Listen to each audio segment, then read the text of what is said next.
اقبال کی شاعری اگر آپ نے صحیح طور پہ پڑھنی ہے تو وہ فارسی ہے.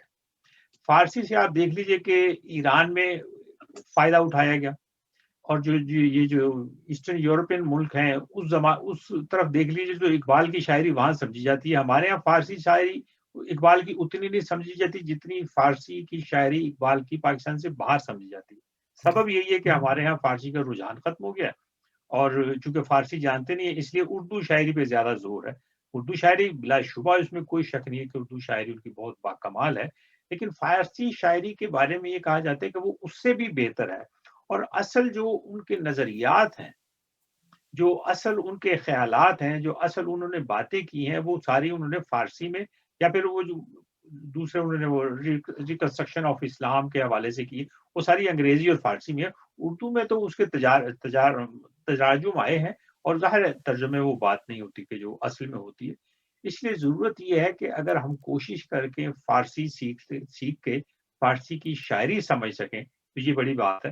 انگریزی تو ظاہر ہے عام طور پہ پاکستان میں جانتے ہی ہیں، جو ریکنسٹرکشن آف اسلام اور دوسری جو ان کے خطبات ہیں ان کو پڑھا جا سکتا ہے. میں بس یہی چند باتیں کرنا چاہ رہا ہوں. نہیں، بالکل آپ نے صحیح کہا. اور علامہ اقبال کا عبور خالی اردو اور فارسی نہیں بلکہ وہ عربی میں بھی بڑی دسترس رکھتے تھے. اور علامہ اقبال جو ہے وہ تعلیم و تربیت پر جو ہے بہت زیادہ زور دیتے تھے. اور یہی وجہ ہے کہ آدم علیہ السلام جو ہے اس کی برتری علم کی بدولت ہی تو شیطان کے اوپر تھی، کیونکہ اللہ تعالیٰ نے ان کو آلریڈی اتنا علم دے دیا تھا. آدم علیہ السلام کو علم دیا اور شیطان جو ہے اس کے پاس وہ علم نہیں تھا. تو علم جو ہے وہ، اور رسول اللہ صلی اللہ علیہ وسلم کے پاس بھی جو وہی سب سے پہلی آئی وہ اقرا تھی. تو پڑھ اور تعلیم جو ہے وہ بہت زیادہ ضروری ہے. اور تعلیم کا جو ہے کوئی معیار یہ نہیں ہے کہ آپ کو صرف اپنی زبان میں ہی عبور حاصل کرنا ہے. آپ کے پاس اتنا واسٹ، بلکہ آج کل تو آن لائن ہے، انسان کو اپنی علم جو ہے اس کو صحیح طور سے حاصل کرنے کے لیے مختلف زبانوں میں بھی وہ سیکھ سکتا ہے. اب تو وہ مجبوری تو نہیں ہے کہ آدمی کو انگلش نہیں آتی یا فارسی نہیں آتی، تراجم موجود ہیں. اور میرا بھی یہی پیغام ہے آج کل کی نسل کو اور آنے والی نسلوں کو کہ اپنے علم کو بڑھائیں، وسیع کریں، اور اپنی زبان کو سیکھیں، دوسروں کی زبانوں کو سیکھیں، اور جہاں سے بھی علم حاصل ہو اس کو کوشش کریں کہ وہ علم حاصل کر سکیں. میں جناب صدر صاحب عابد رشید صاحب سے گزارش کروں گا کہ ان کے کچھ خیالات سننا چاہتے ہیں ہم لوگ. آپ کی آواز میوٹ ہے. یہ آواز میوٹ ہے؟ جی اب ٹھیک ہے، آگے. اب آ رہی ہے آواز کلیئر جی ہے ہاں، کہ نہیں؟ جی ہاں. تو علامہ اقبال پر تو ماشاءاللہ آپ سب لوگوں نے سیر حاصل گفتگو کر دی، اور بہت ہی اچھی گفتگو. اور ہماری زندگی میں تو علامہ اقبال اس طرح داخل ہیں کہ جس وقت ہم اسکول میں پڑھا کرتے تھے تو ترانہ ہی ہمارا جو ہے وہ علامہ اقبال کی دعا سے شروع ہوتا تھا. مجھے نہیں معلوم کہ آج کل کیا صورتحال ہے پاکستان میں، کیا پڑھا جاتا ہے اسکول کی اسمبلی میں، لیکن ہم تو پہلے یہی پڑھتے تھے، پاکستان کے قومی ترانہ اور پھر ان کی دعا پڑھتے تھے. لب پہ آتی ہے لب پہ آتی ہے. تو وہ اس وقت ہمارے ذہن میں، ہمارے دل میں، ہماری سوچوں میں علامہ اقبال کو اس طریقے سے شامل کر دیا گیا تھا کہ جیسے وہ ہماری زندگی کا ایک حصہ تھے. ایک محبت ان سے ایک ایسی ہمارے دلوں میں پیدا ہو گئی تھی. حالانکہ اگر ان کو ہماری صدی میں، ہمارے یعنی کہ ہمارے دور میں تو نہیں تھے، لیکن یہ ہے کہ وہ ہماری جسم و جان، روح، سوچ، ہر چیز میں تھے. اس طریقے سے انہیں ہماری سوچ میں داخل کر دیا گیا تھا. تو یہ ایک بہت اچھا عمل تھا. مجھے نہیں معلوم ابھی وہ عمل جاری ہے کہ نہیں ہے.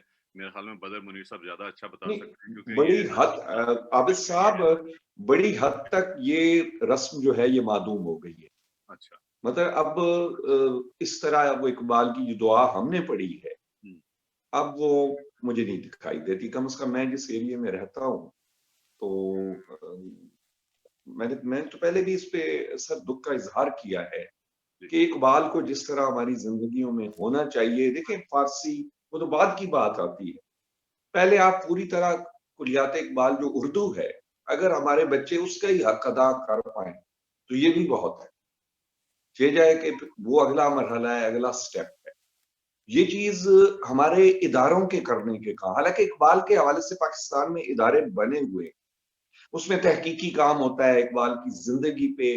ابھی سر جرمنی کا ذکر کر رہے تھے تو میرے خیال اس میں پوری کتاب چھپ چکی ہے، اقبال اور جرمنی۔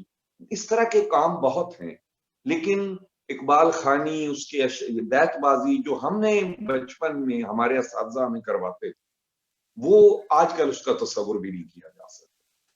وہ سلسلہ بچپن سے ہی شروع ہوتا ہے کہ اقبال آپ کی زندگیوں میں آپ کے شعور کا حصہ بنتا جائے۔ اچانک یہ کام ممکن نہیں ہے، یہ اداروں نے ہی کرنا ہے، اور یہ کام تعلیمی اداروں میں ہونا ہے، یا جو ادارے اقبال کے حوالے سے کام کر رہے ہیں انہوں نے کرنا ہے۔ ورنہ صورتحال میں آپ کو سٹارٹ میں بتا چکا ہوں کہ جس انداز سے سوشل میڈیا پہ اکثر کوئی شعر ہے لوگ نیچے اقبال کا نام دے کے ڈالتے تھے، اور جو اسے استفادہ کرنے ہیں ان کے پاس بھی یہی شارٹ کٹ ہے کہ وہ وہاں سے اٹھاتے ہیں اور وہ بچوں کے سامنے اس کو پلے کرتے ہیں۔ تو یہ صورتحال بہتر ہونی چاہیے، سر دست کوئی اتنی تسلی بخش نہیں۔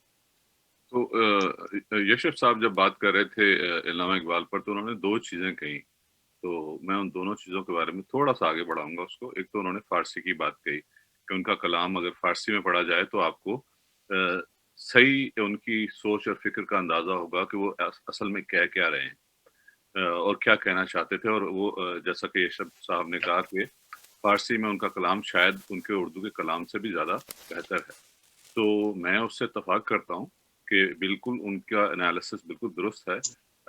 بلکہ ایک زمانے میں پھر وہی اپنے اسکول کے زمانے کی بات کر رہا ہوں کہ جس وقت ہم نے پڑھا اسکول میں، اس وقت ہمیں فارسی پڑھائی جاتی تھی، ہم نے شروع کی کلاسوں میں فارسی پڑھی تھی۔ اس فارسی پڑھنے سے ہمیں یہ فائدہ ہوا کہ بعض مشکل اشعار جو تھے ان کے تھوڑی سی توجہ کے ساتھ سمجھ میں آ جاتے تھے۔ یہ نہیں کہ ہم اس میں بہت رواں ہو گئے تھے فارسی میں، لیکن وہ ایک بیس تھا جس بیس سے ہم بڑے آسانی سے ان کی فکری دنیا میں داخل ہو جاتے تھے۔ تھوڑی سی محنت ادھر ادھر کرتے تھے تو جو مشکل الفاظ ہوتے تھے ان کا بھی پتہ چل جاتا۔ تو انفارچونیٹلی فارسی ختم کر دے گی، مقصد فارسی کو جاری رکھتے، عربی کوئی بری بات نہیں، عربی بعد میں عربی شروع کی گئی، عربی بھی ظاہر ہے کہ ہمیں چاہیے قرآن کے حوالے سے، تو پیرلل فارسی بھی چلنی چاہیے تھی، کیونکہ فارسی میں ہمارا جتنا بھی ذخیرہ ہے، ہمارا جو علم و فن اور ادب کا جو ذخیرہ ہے وہ سارا کا سارا تو فارسی میں ہے۔ اردو بعد میں آئی، اور بیسیکلی اردو کی بنیاد ہی فارسی کے تمام ادب اور کلام اور جو کچھ بھی لکھا گیا ہے اصل میں تو فارسی ہی میں ہے۔ اس کے بعد جو کچھ لکھا گیا اردو میں وہ گلستان اور بوستان وہیں سے۔ ہاں جی، باقی تو بعد کے مرحلے ہیں۔ دوسری چیز یشف صاحب نے کہی اسلام کے حوالے سے، تو ہم انہیں مفکر پاکستان بھی کہتے ہیں، مصور پاکستان بھی کہتے ہیں، انہیں غزل کا امام بھی کہتے ہیں، بہت کچھ کہتے ہیں، لیکن اگر دیکھا جائے تو ان کی سوچ کا محور صرف اور صرف اسلام تھا۔ انہوں نے جو بات بھی کی ہے اسلام کی تعلیمات کے حوالے سے کی ہے، جو ان کے آخری دور کی شاعری اگر آپ اس کو اٹھا کے دیکھ لیں تو ہر چیز کسی نہ کسی آیت کی تفسیر ہے۔ تو اب جو انہوں نے ابھی تھوڑی دیر پہلے یشف صاحب نے کہا کہ مولوی ان اشعار کو اپنے مقاصد کے لیے استعمال کرتے ہیں، تو بھیجا بھی کرتے ہوں گے، بجا بھی ہے، کیونکہ وہ جب کسی بھی آیت کے بارے میں بات کر رہے ہوتے ہیں تو وہ اس سے ایک ریلیونٹ شعر ضرور مل جاتا ہے علامہ اقبال کا، جس سے وہ جو 1 گھنٹے کی مولوی کی تقریر ہوتی ہے وہ ایک شعر آپ کو سمجھا دیتا ہے، وہ نہ صرف سمجھا دیتا ہے بلکہ آپ کی روح کو گرما دیتا ہے۔ بالکل۔ تو یہ بہت ہی مقصد، آپ کسی بھی عالم کو لے لیں پاکستان کے، وہ ہر شاعر سے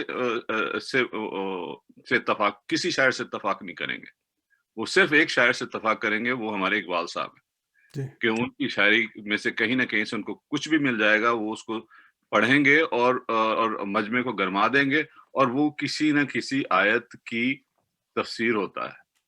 تو وہ ان کی بلندی کا ادب میں، علم میں آپ